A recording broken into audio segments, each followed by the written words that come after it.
आफाक भाई, मंच संचालन एक अद्भुत काम होता है। सारे दर्शकों को बांध के रखना, सबकी ख्वाहिशें पूरी करना, बहुत सारे शेरो शायरी, बहुत तरीके होते हैं उसके।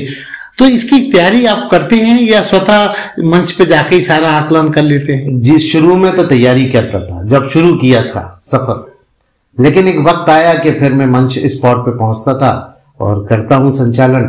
लेकिन हाँ, पहले से आयोजकों को बता देता हूं कि क्या क्या करना है। मैं यहां से वहां नहीं होता, मैं कभी भी बात को बहुत लंबी नहीं करता हूं, क्योंकि मेरा ऐसा मानना है पर्सनली, व्यक्तिगत तौर पे, मंच संचालन दो लोगों के बीच में एक रास्ता है एक दूसरे को जोड़ने का, सेतु है। उसको अगर हमने लंबा खींचा, सेतु जितना लंबा होगा उतना बोरिंग होगा, उबाऊ हो जाएगा। मेरा ये मानना है जब तक मैं बोलूं तो पिन ड्रॉप साइलेंट होना चाहिए। मुल्क का बच्चा बच्चा साहिबे ईमान निकलेगा, मुल्क का बच्चा बच्चा साहिबे ईमान निकलेगा, तलाशी लोगे तो गीता कहीं कुरान निकलेगा। क्या बात है भारत मां हमारी, हम भारत के वासी हैं, है भारत मां हमारी, हम भारत के वासी हैं, हमारा जिस्म चीरोगे तो हिंदुस्तान निकलेगा, हम उस हिंदुस्तान के वासी हैं। नमस्कार, बंजारा बीट्स में आपका स्वागत है। मैं हूं ज्योति प्रकाश खरे। आज हम आपको मिला रहे हैं एक ऐसी शख्सियत से जो बहुमुखी प्रतिभा की धनी है। मंच का संचालन हो या खेल का मैदान, इन्होंने अपने झंडे सब जगह गाड़ रखे हैं। चलिए मिलते हैं आफाक अहमद जी से। नमस्कार आफाक जी। नमस्कार ज्योति सर, और बंजारा बीट्स का पहले तो मैं शुक्रिया अदा करना चाहूँगा, क्योंकि बंजारा बीट्स के मैनेजिंग डायरेक्टर हैं आप, और मैंने उसके बहुत सारे शोज़ और इंटरव्यूज़ यूट्यूब पे देखे हैं। ज्योति जी, आपकी बहुत सारी यादें मेरे जहन में 1980 के दौर की भी हैं, जब मैं लाइब्रेरी में अखबार पढ़ने जाया करता था। मेरे मोहल्ले में एक लाइब्रेरी होती थी, मोतीलाल वाचनालय, और वहाँ पर दैनिक जागरण में जब आपका एडिटोरियल वो आया करता था तो वो गजब हुआ करता था। मैं बेचैन हुआ करता था कि एक हफ्ता बीते और कैसे मैं उसको पढ़ूं। चलिए, आज परिस्थिति विपरीत है, क्योंकि आज हम आपसे आपका साक्षात्कार करने आए हैं। तो आफाक जी, आप हमें बताइए कि आपकी ये मीठी यात्रा, संचालन की यात्रा, खेल की यात्रा कब से शुरू हुई? कहाँ आपका जन्म हुआ? मेरी पैदाइश झांसी के प्रेमनगर इलाके में हुई, और मुझे विरासत में कुछ चीज़ें मिल गईं। यूँ तो मेरी फैमिली 1890 में झांसी आई थी, लखनऊ के पास उन्नाव डिस्ट्रिक्ट से, और वो यहीं पे रही, यहीं रेलवे में सर्विस करती रही। और मेरे पैदा होने के बाद 1975 में झांसी में हॉकी का वर्ल्ड कप खेला गया, और उसका फाइनल मुकाबला रेडियो पर उसकी कमेंट्री आ रही थी। और मेरे ग्रैंडफादर मरहूम हाफिज हफीजुल्लाह साहब, मेरे फादर मरहूम फारूक अहमद साहब, मेरे अंकल, और चूंकि रेडियो एक था तो पूरा मोहल्ला बैठा हुआ था। भारत का फाइनल था पाकिस्तान के साथ। मैं छोटा था, लगभग 7 साल की उम्र थी, 7 या 8 साल की उम्र थी, और वो कमेंट्री आज तक मेरे जहन में पैबस्त है जी। मुझे वो गोल भी आज तक याद है कि किस तरह जसदेव सिंह जी कमेंट्री कर रहे थे, और विनिंग गोल जो था वो अशोक ध्यानचंद जी की हॉकी से निकला था, और भारत विश्व कप चैंपियन बना था। मुझे आज भी याद है। तभी से एक शौक पैदा हो गया, और मैं हॉकी की तरफ एक नन्हा सा बालक हॉकी की तरफ रुजू कर लिया। आफाक भाई, आपकी शिक्षा दीक्षा कहाँ हुई? झांसी में प्रेमनगर इलाका है जहाँ मेरी पैदाइश हुई, वहीं एक बड़ा ही खूबसूरत स्कूल हुआ करता था, आज भी है, सेंट जूड्स कॉलेज झांसी। वहाँ पे मैं कक्षा 1 से पढ़ा। उसके बाद मैंने खालसा कॉलेज और फिर SPI इंटर कॉलेज से इंटर किया, और फिर मैंने बुंदेलखंड यूनिवर्सिटी झांसी से ग्रेजुएशन कंप्लीट किया। इसके साथ साथ मैंने national institute of sports Patiala से डिप्लोमा इन हॉकी कोचिंग किया। बस वहीं से मेरी जिंदगी में एक नया मोड़ आया। वो वक्त बड़ा क्रूशियल था। वक्त था 1991, 1992, 6 दिसंबर भी उसी बीच में आई थी जी। वो वक्त बड़ा उथल पुथल का था, लेकिन मुझे उस वक्त ने संभाला और मुझे नई राह दिखाई। मेरे एक दोस्त प्रेम कुमार गौतम साहब, जिनका मैं जिक्र करना चाहूँगा, वो 1980 में मेरे साथ रेलवे के बच्चों के टूर में गोवा गए हुए थे, और फिर सन 84-85 से हम लोग मिलने लगे, और मैं चूंकि लगातार पढ़ने का शौकीन था, तो किताबों का वहां से मुझे बड़ा शौक हुआ, दिलचस्पी हुई। वो दिलचस्पी आज तक बदस्तूर जारी है। मैं रोज रात को 1-2 सफ़े जरूर पढ़ता हूँ। आफाक जी, जैसा कि आपने बताया कि आपको पढ़ने का शौक रहा है, आज भी है, तो क्या लिखने का भी शौक रहा? जी जरूर। शुरू में 88-89 से मैंने लिखना शुरू किया, और मैं यहाँ एक तलाश पेपर हुआ करता था, साप्ताहिक, और फिर जागरण में महीन कुदैशिया साहब हुआ करते थे, और मैं खेलों पर आर्टिकल लिखा करता था। वो चूंकि मैं खिलाड़ी, आपका रुचि का विषय था? मेरा रुचि का विषय था, और मैं खुद भी प्लेयर था। मैं junior national, senior national hockey championship में खेलने का मौका मिला, और 1989 में मैंने railway as a sports person join किया। मतलब रेलवे ने आपको स्पोर्ट्स कोटा में ज्वाइन कराया? जी, ये मेरे लिए बड़ी मुकद्दर की बात थी, और वहीं से मेरे दिन बदलना शुरू हुए। मेरे नए शौक जो थे, मैं उन्हें पूरा करने लगा। आप मंच का संचालन बहुत अच्छा करते हैं, जैसा कि जग जाहिर है। इस फील्ड में आप कैसे आए? 1994 में यहाँ पे आकाशवाणी शुरू हो रहा था, और उसके लिए एप्लीकेशंस मांगे गए थे कैजुअल एंकर के लिए। उसमें मेरा युववाणी एक बड़ा लोकप्रिय प्रोग्राम हुआ करता था, और तो उसमें मेरा सिलेक्शन हो गया। और वहाँ फिर हर हफ्ते लगभग युववाणी प्रोग्राम हम देते थे, हर बुध को दिया करते थे। तो वहां से फिर मंच संचालन की तरफ भी हम चल पड़े। लेकिन मंच संचालन का बड़ा अच्छा किस्सा है ज्योति साहब, वो ये कि एक बार हम हॉकी मैच खेल रहे थे, फाइनल मुकाबला था, और उसकी निजामत यानी कि मंच संचालन आदरणीय स्वर्गीय जेपी श्रीवास्तव छैला बाबू बीआईसी में इसको टीचर हुआ करते थे, और वे गुप्ता मार साहब, ये लोग कर रहे थे। इत्तेफाक ये था कि किसी वजह से ये दोनों उस दिन मिस हो गए। अच्छा। मुख्य अतिथि वहां मौजूद थे, उस जमाने के डीआईजी और कमिश्नर साहब हुआ करते थे। तो कौन माइक पे जाए, तो मैंने कहा, मैंने हिम्मत की, मेरे पैर कपकपाने लगे माइक पर पहुंचकर। लेकिन वो पहला कदम मेरे लिए संगे मील था, और उसने मुझे बहुत, लोगों ने कहा नहीं तुम्हारी आवाज माइक पे अच्छी है, तुम इस फील्ड में आओ। चूंकि मुताला था, किताबें पढ़ता था, तो कहीं कोई दिक्कत नहीं हुई। तो पहला संचालन आपने वही किया, और उसके बाद फिर आपने गति पकड़ ली। तो कहाँ आपने मंच का संचालन हिंदुस्तान में किया? रेलवे की तरफ से और अन्य?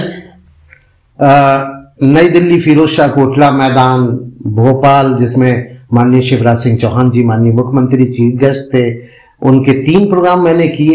इसके अलावा मैं नागपुर में, बॉम्बे में, और उड़ीसा, कैलकाटा, भुवनेश्वर, ये तमाम जगह, इसके अलावा लखनऊ, बहुत सारे शहरों में मुझे संचालन करने का मौका मिला। और विशेष रूप से खेलों के संचालन में मुझे बहुत ज्यादा मजा आया। और फिर मैंने कमेंट्री शुरू की, तो मुझे पहली कमेंट्री मिली दूरदर्शन पे सीधे प्रसारण में। वो सीनियर नेशनल हॉकी चैंपियनशिप का फाइनल मैच था दिल्ली के शिवाजी हॉकी स्टेडियम से, उसको किया। अनुपम गुलाटी साहब ग्रेट कमेंटेटर के साथ इंग्लिश के कमेंट्री में थे वो, और मैं हिंदी कमेंटेटर था। एज ए हिंदी कमेंटेटर मुझे बहुत लोकप्रियता प्राप्त हुई। लेकिन चूंकि मैं रेलवे में था, एक मुलाजिम की हैसियत रखता था, तो इस फील्ड में खुल करके आना मेरे लिए मुश्किल था। लेकिन सीमित साधनों में मैं जो कर सकता था वो बियॉन्ड द लिमिट करने की कोशिश की। आपका, चूंकि आप बता रहे हैं रेलवे में आपका ज्वाइनिंग आपकी हुई थी, तो किस पद पे आपको रखा गया था, और फिर हॉकी के लिए कैसे समय निकाल पाते थे आप? चूंकि मेरी भर्ती स्पोर्ट्स अकाउंट पे ही हुई थी, ग्रुप डी से हुई थी, और एज ए खिलाड़ी था। वो सेंट्रल रेलवे का जमाना था, हमारा हेडक्वार्टर मुंबई हुआ करता था, तो हम लोग मुंबई टीम में अटैच रहते थे, तो भरपूर समय रहता था। उस वक्त जिम्मेदारियां इतनी नहीं होती थी, और सुबह और शाम दोनों वक्त अभ्यास भी करते थे, रियाज करते थे, स्टेडियम जाते थे। फिर बीच में ये संचालन का शौक हो गया, तो कभी कभी शाम का जो रियाज था वो मुतासिर होने लगा, प्रभावित होने लगा, और फिर धीरे धीरे हम इसी की तरफ रुजू करते चले गए, क्योंकि इसकी रिस्पॉन्सिबिलिटी इतनी बढ़ती चली गई और इसमें मजा बहुत आने लगा। और ज्योति भाई, एक बात जरूर कहना चाहूंगा कि मंच पे मुझे रेलवे ने जितना प्रमोट किया, रेलवे के ऑफिसर्स ने जितना प्रमोट किया, उसके साथ साथ झांसी और पूरे उत्तर प्रदेश ने और देश के हिंदी भाषी प्रदेशों में, चाहे वो देहरादून हो, मसूरी हो, शिमला हो, चंडीगढ़ हो, मैंने हर जगह संचालन किया और मुझे बहुत सराहा गया, बड़ा लोगों ने प्यार दिया। मैं इस लायक नहीं था जिस लायक मुझे नवाजा गया। आफाक भाई, एक बड़ा दिलचस्प सवाल मेरे दिमाग में आया।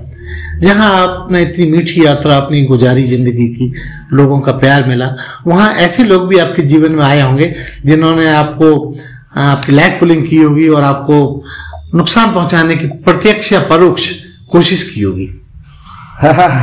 ये तो लगभग हर कामयाब आदमी के पीछे ये होता है। मेरा इसमें किसी का नाम, एक नाम नहीं है, कई नाम है, लेकिन हाँ ये जरूर कहना चाहूंगा, वो मेरे दुश्मन नहीं थे, वो मेरी लोकप्रियता के दुश्मन थे। मेरी शोहरत जो धीरे धीरे बढ़ रही थी वो उससे जला करते थे। और मेरे दादा मरहूम एक शेर कहा करते थे कि हसद की आग यहाँ है वहां जहन्नम की। हसद यानी जलन, हसद की आग यहाँ है वहां जहन्नम की, कहीं रहे मेरे हासिद, हासिद मीन्स जलने वाले, कहीं रहे मेरे हासिद, उन्हें तो जलना है। क्या बात। तो इन्हीं की वजह से मैं उनका शुक्रिया अदा करता हूं आपके बंजारा बीट्स के माध्यम से कि अगर उन्होंने लैग पुलिंग ना की होती, मुझे परेशान ना किया होता, तो आज शायद मैं इस मकाम पे नहीं होता। कभी ऐसे लोगों पर आपको गुस्सा आता है आज के परिप्रेक्ष्य में? नहीं, मुझे आज गुस्सा नहीं आता। परिस्थितियां थी उस वक्त उनसे गुस्सा आता था, मैं सलाम दुआ बंद कर दी थी।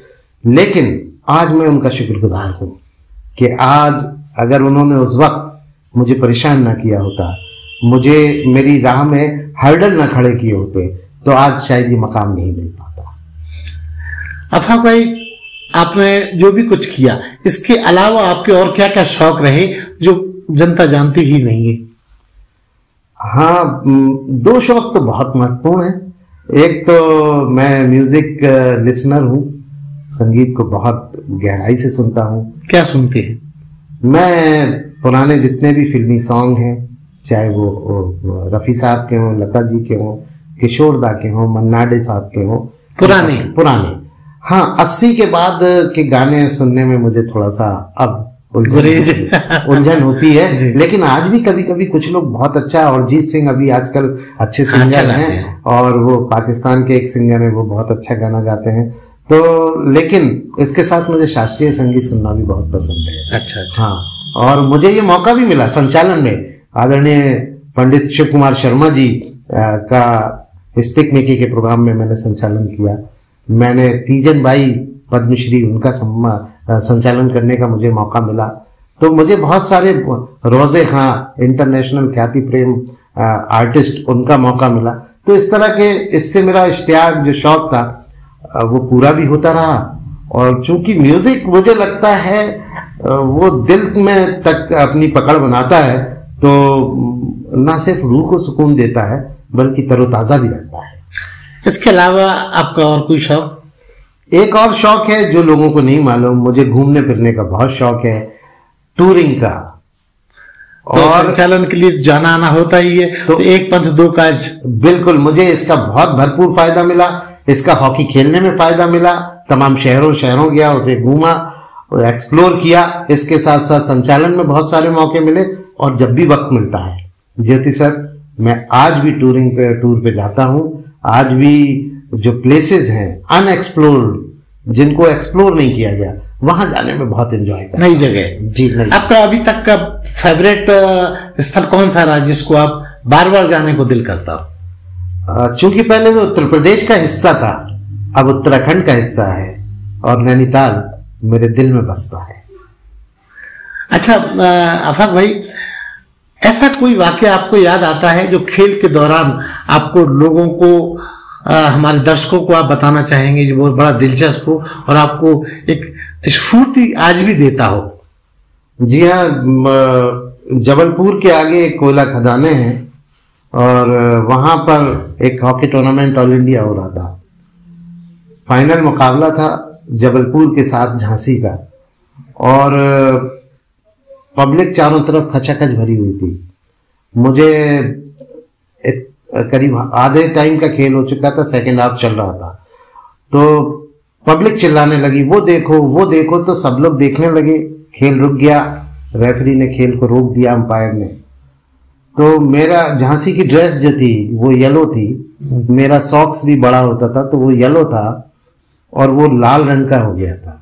अच्छा, यानी वो पूरा खून से तर था। और अच्छा। मेरे पच की मेरे जूतों में से आवाज आ रही। अच्छा, आपको कोई चोट लग गई थी? मुझे इतनी भारी चोट लगी थी और मुझे पता नहीं था। पब्लिक फौरन अंदर आ गई, देखा तो मेरा नी के नीचे जो है बहुत बड़ा कट हो गया था और खून बहुत तेजी से बह रहा था। खैर इमीडिएट मुझे वहां के सिविल हॉस्पिटल ले जाया गया। और लेकिन जो जनता ने वहां सहयोग किया वो अद्भुत इसलिए है ज्योति भाई कि मैं नेकर पहने हुए था, जर्सी अपनी, और उसमें था, पूरा अस्पताल भर गया था। मैच के बाद सब लोग मुझे देखने आए और जब ये सब लोग रुखसत हो गए तो मेरे साथी खिलाड़ियों ने मेरी जेबों में से जो पैसे निकाले सर, तो उस वक्त वो 2023 रुपए थे, जिसमें 1 रुपए भी था, जिसमें 2 रुपए का नोट था, 5 रुपए का नोट था, जिसकी जो हैसियत थी सर वो मेरी जेब में डाल के गया था। मैं आज तक उस हिस्से को, मैं आपसे बात कर रहा हूं और मेरे गूज बम्प हो रहे हैं, मैं भूल नहीं पाता हूं। मेरी आंखें रोने लगी कि इतनी मोहब्बत कोई किसी से कैसे कर सकता है। वो मोहब्बत मैं आज भी उन्हें सल्यूट करता हूं, उन सभी लोगों को जिन्होंने मुझे नवाजा था, मेरी खैरियत पूछी थी। आफाक भाई, मंच संचालन एक अद्भुत काम होता है। सारे दर्शकों को बांध के रखना, सबकी ख्वाहिशें पूरी करना, बहुत सारे शेर व शायरी, बहुत तरीके होते हैं उसके। तो इसकी तैयारी आप करते हैं या स्वतः मंच पे जाके ही सारा आकलन कर लेते हैं? जी, शुरू में तो तैयारी करता था जब शुरू किया था सफर, लेकिन एक वक्त आया कि फिर मैं मंच स्पॉट पे पहुंचता था और करता हूं संचालन। लेकिन हाँ, पहले से आयोजकों को बता देता हूं कि क्या क्या करना है। मैं यहां से वहां नहीं होता, मैं कभी भी बात को बहुत लंबी नहीं करता हूं, क्योंकि मेरा ऐसा मानना है पर्सनली, व्यक्तिगत तौर पे, मंच संचालन 2 लोगों के बीच में एक रास्ता है एक दूसरे को जोड़ने का, सेतु है। उसको अगर हमने लंबा खींचा, सेतु जितना लंबा होगा उतना बोरिंग होगा, उबाऊ हो जाएगा। मेरा ये मानना है जब तक मैं बोलूं तो पिन ड्रॉप साइलेंट होना चाहिए। मेरा ये कतई मानना नहीं है कि आफाक अहमद ज्यादा बोल रहे हैं, मैं उतना ही बोलता है जितनी जरूरत होती है। आपने बहुत अच्छी बात कही कि मंच संचालन एक अद्भुत कला है, हकीकत में अद्भुत कला है, और ये किसी के बस की नहीं है, कोई इसे सीख नहीं सकता जब तक कि मां सरस्वती अपने आशीर्वाद से उसे अभिसिंचित न करते।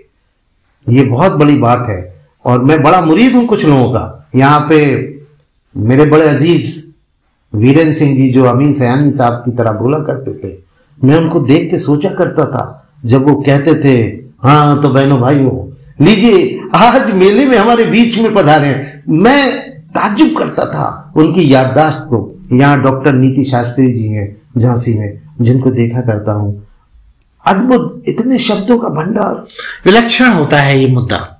मैं समझता हूं कि इन सब के मैं पैरों की धूल नहीं हूं, मुझे पता नहीं कैसे इस जर्रे को नवाज दिया। मैंने बाहर के लोगों को, मैं अपना गुरु कमेंटेटर जसदेव सिंह साहब को मानता हूं। उनका जो फ्लो था वो मुझे बेहद अजीज था, क्योंकि वो एक बच्चे ने 1975 में पहली बार सुना था और वो फ्लो मेरे दिल को बहुत मोटिवेट करता है, मेरे संचालन को मोटिवेट करता है। और वो जो जखीरा लेकर के आते थे संचालन में, वो कमाल होता था। तो हालांकि मैं उनसे 2 ही बार मिल पाया, एक बार उनके घर पे, एक बार माननीय शिवराज सिंह चौहान जी ने वहां सम्मान समारोह रखा था पुराने खिलाड़ियों का, उसमें वो भी थे। तो वहां पे मुझे उनका संचालन करने का मौका मिला और तब उन्होंने मेरी पीठ थपथपा कर कहा था, बेटा तुम तो बहुत जबरदस्त बोलते हो। ये उनका आशीर्वाद था। आफाक भाई, एक महत्वपूर्ण सवाल ये है कि आप जो भी जैसे संचालन में भी रहे, आप खेल में भी रहे, तो आपको कहाँ कहाँ सम्मानों से नवाजा गया? जी, मुझे नई दिल्ली में सम्मानित किया गया, मुझे भोपाल में कई बार, बैतूल एक जगह है मध्य प्रदेश में, नागपुर में, शहडोल में, और इसके अलावा भुवनेश्वर में भी मुझे सम्मानित किया गया। और बिहार के कुछ शहर हैं जैसे सोनपुर में मुझे स्पेशली सब गणतंत्र दिवस समारोह में बुला करके मेरी कमेंट्री कराई गई और बाकायदा फिर एक नागरिक सम्मान के तौर पर मेरे सम्मान में शाम को सम्मान समारोह आयोजित हुआ सोनपुर जिले में। इसके अलावा लखनऊ, गोरखपुर, बरेली, मुरादाबाद, रामपुर, ये तमाम शहर हैं जहाँ पर, आगरा, अलीगढ़ में मुझे सम्मानित किया गया। DS कॉलेज है वहाँ का, एक बहुत मशहूर डिग्री कॉलेज, वहाँ पे स्पेशली मेरे लिए एक शाम रखी गई। तो मुझे, और झांसी में अक्सर लोग मुझे प्यार से नवाज देते हैं। इतना सम्मान पाने के बाद क्या आप अगले जन्म में वापस आफाक अहमद ही बन के आना चाहेंगे या कुछ और नया करना चाहेंगे? मेरी अभी ख्वाहिशात जो हैं वो अधूरी है, क्योंकि जो जिम्मेदारियां मुआशरे ने, समाज ने, साथियों ने मुझे दी, वो अभी पूरी मुझे लगता है मैं उस कसौटी पे नहीं उतरा हूँ। इस फील्ड में बहुत स्कोप है। ये फील्ड ऐसी है जो लोगों के दिलों तक जाने का हुनर रखती है, और उस हुनर को लोग जितना तराश लें उतना ही खूबसूरत होगा। तो मैं तो चाहता हूँ कि मुझे फिर से ये मौका मिला और मैं फिर से कुछ और निखर के आऊँ। जैसा कि मैं आपसे बातचीत के दौरान महसूस कर रहा हूं कि आपका उर्दू पे बहुत अच्छी पकड़ है, तो ये आपकी ताकत है या कुछ रहस्यमय जादूगिरी? ये मेरी मातृभाषा है, माँ की गोद में मिली, मैंने उर्दू पढ़ी नहीं, उर्दू सीखी नहीं, ये माँ की गोद की जबान है। इसका फायदा और नुकसान दोनों हुआ। कुछ जगह मैं आपको बताता चलूं, खजुराहो में नए रेलवे स्टेशन का इनॉग्रेशन, नई रेल लाइन का इनॉग्रेशन, नई ट्रेन का इनॉग्रेशन, मुख्य अतिथि सुरेश प्रभु साहब, शिवराज सिंह चौहान जी, उमा भारती जी जैसे दिग्गज बड़े बड़े राजनेता वहां थे, और वहां पर कुछ लोगों ने आवाज लगाई ये उर्दू ज्यादा बोल रहे हैं। ये आवाजें अक्सर और पेशतर आती जाती रही हैं, लेकिन यही मेरी ताकत रही। लोगों ने इसी आवाज को सराहा, इन्हीं लफ्जों को इज्जत बख्शी, वो इज्जत जो इसी मिट्टी से निकले, क्योंकि उर्दू हमारी जबान है। उर्दू दिल्ली और दिल्ली के अतराफ में पैदा हुई जबान है, और लोग उसके शहदाई भी हैं, तो इसका मजा भी रहा, और उसी की वजह से मुझे लगता है ज्योति साहब आज और हम साथ बैठे हैं। बिल्कुल ठीक। आफाक भाई, बंजारा बीट्स चैनल एक एकेडमिक इंफॉर्मेशन देने वाला चैनल है, न्यूज विंग नहीं है। हमारे दर्शकों को आप अपनी मीठी आवाज में, मीठे तरीके से कुछ शेर व शायरी के साथ क्या संदेश देना चाहेंगे? मैं जरूर ज्योति साहब एक अपना ही शेर सुनाना चाहता हूँ। जरूर, स्वागत है। और मैं बंजारा बीट्स के सभी दर्शकों को ये सुनाना चाहता हूं कि मुल्क का बच्चा बच्चा साहिब ईमान निकलेगा, मुल्क का बच्चा बच्चा साहिब ईमान निकलेगा, तलाशी लोगे तो गीता कहीं कुरान निकलेगा। क्या बात है भारत मां हमारी, हम भारत के वासी हैं, है भारत मां हमारी, हम भारत के वासी हैं, हमारा जिस्म चीरोगे तो हिंदुस्तान निकलेगा। हम उस हिंदुस्तान के वासी हैं, और मुझे बड़ा गर्व है, बड़ा प्राउड है, और मैं बंजारा बीट्स का शुक्रगुजार हूं कि मुझे आज अपने साथ जोड़ने का मौका दिया उन्होंने। और मैं एक बात जरूर कहना चाहता हूं। जरूर, स्वागत है। किसी को भी, किसी भी न्यू कमर को, चाहे वो लड़की हो लड़का हो, अगर इस फील्ड में इंटरेस्ट है तो बेशक वो कभी भी मुझे नॉक कर सकता है, और मैं हमेशा उसके लिए तैयार हूं, क्योंकि ये एक ऐसी अद्भुत कला है जिससे न सिर्फ स्वयं का विकास होता है बल्कि समाज को भी एक खुशियां देता है। जैसा कि आपने अपील की है कि कोई अगर न्यू कमर्स आपसे जुड़ना चाहे, तो क्या आप मानते हैं कि ये जो मंच संचालन है ये भी एक अद्भुत कला है और इसको सीखने की भी जरूरत पड़ती है? बिल्कुल, और आज के दौर में तो मैं देख रहा हूं कि अपॉर्चुनिटीज ज्यादा हैं। जब हमने शुरू किया था तब सिर्फ आकाशवाणी और दूरदर्शन था, आज डिफरेंट चैनल्स हैं, डिफरेंट माध्यम्स हैं, इवेंट्स हैं, आज इवेंट शोज होते हैं। पहले शादियां गली मोहल्लों में हो जाया करती थी, बारात घर नहीं होते थे, आज हर शादी बारात घर में होती है, मैरिज हॉल में जहां इवेंट होता है। एंकर्स की जरूरत होती है। तो अगर किसी को लगता है कि उसे इस फील्ड में आना चाहिए तो ये फील्ड आजकल गोल्डन फील्ड है। गोल्डन फील्ड इसलिए कि अगर आपकी वोकैबुलरी पे, आपके शब्दों पर, उच्चारण पे कमांड है और आपके अंदर जिज्ञासा है, तो आप इस फील्ड से इतना तो पा ही सकते हैं कि अच्छी तरह घर चल सकता है। अब हाँ भाई, यहाँ एक सवाल मेरा और रह गया है जो बहुत जरूरी है कि आपकी इस अच्छी और बड़ी शानदार यात्रा में, चाहे वो खेल की हो, चाहे वो मंचीय संचालन की हो, आपके जीवन साथी की क्या भूमिका रही? बहुत खूबसूरत सवाल किया आपने। 1999 में मेरी शादी हुई और मैं तब रेलवे के लिए भी व्हील चेजिंग का काम करता था, RWF बेंगलोर से।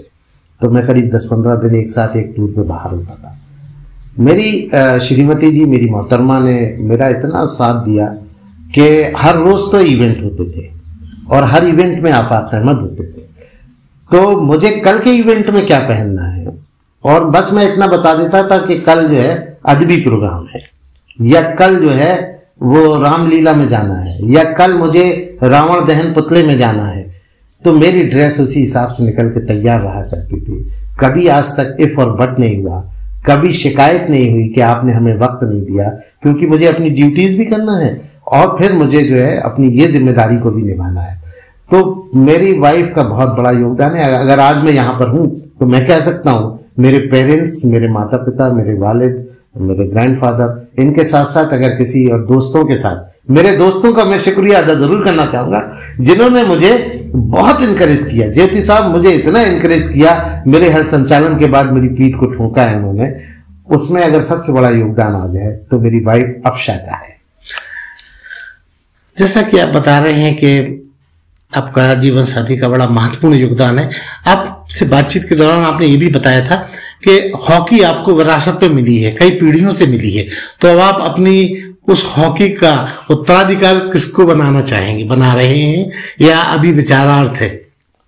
हाँ, मुझे लगता है कि मेरे बाद हमारे घर से जो मेरे ग्रेट ग्रैंडफादर शेख कल्लू 1895 में झांसी कारखाने में वो थे, यहाँ पे मिस्त्री के पद पर, और वो भी हॉकी खेलते थे 1920-1922 के आसपास। उसके बाद मेरे ग्रैंडफादर हाफिज हफीजुल्लाह साहब जो जेई थे, वो भी हॉकी प्लेयर थे। मेरे फादर फारूक अहमद साहब, रफीक अहमद साहब, both are very good hockey player, national level के हॉकी प्लेयर। मुझे भी हॉकी विरासत में मिली, लेकिन मुझे लगता है कि ज्योति साहब मेरे बाद ये हॉकी का सिलसिला मेरे घर में कम से कम खत्म हो रहा है, मेरे खानदान में खत्म हो रहा है, क्योंकि मेरी बेटी जो है वो भी इसके प्रति दिलचस्पी नहीं रखती है, मेरा बेटा भी, तो अब नहीं लगता है।